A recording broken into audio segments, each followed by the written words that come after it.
So, my buddy Dave calls me up out of the blue and says, "Hey man, I've discovered this new miracle diet. It's all about foods that start with the letter P."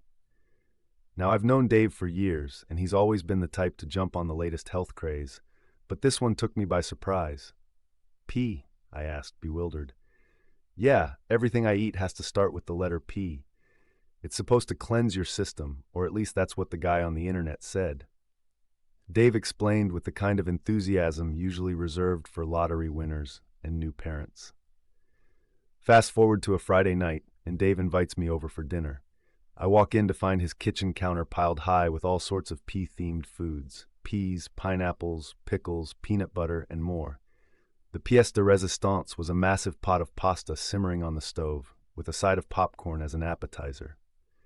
As the night went on, he regaled me with tales of his culinary exploits, from papaya pizzas to plum pancakes.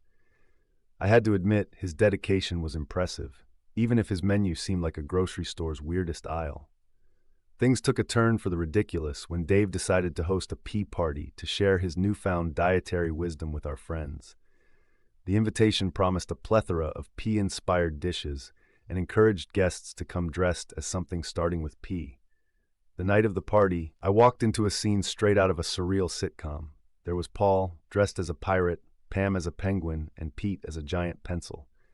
The pièce de résistance, however, was Dave himself, who had somehow fashioned a costume made entirely of pepperoni. It was a sight to behold, and the smell was potent. As the evening wore on, the absurdity of it all reached its peak. Conversations were peppered with puns, and every bite was a new adventure. By the time dessert rolled around, peach pie, of course, I couldn't help but laugh at the insanity of it all. As we sat there, stuffed to the gills with pea-themed delicacies, Dave stood up for a toast. He raised his glass of pomegranate juice and said, "To the power of P, may our plates always be plentiful, our puns perpetual, and our pants, well, that's the problem. I can't fit into mine anymore."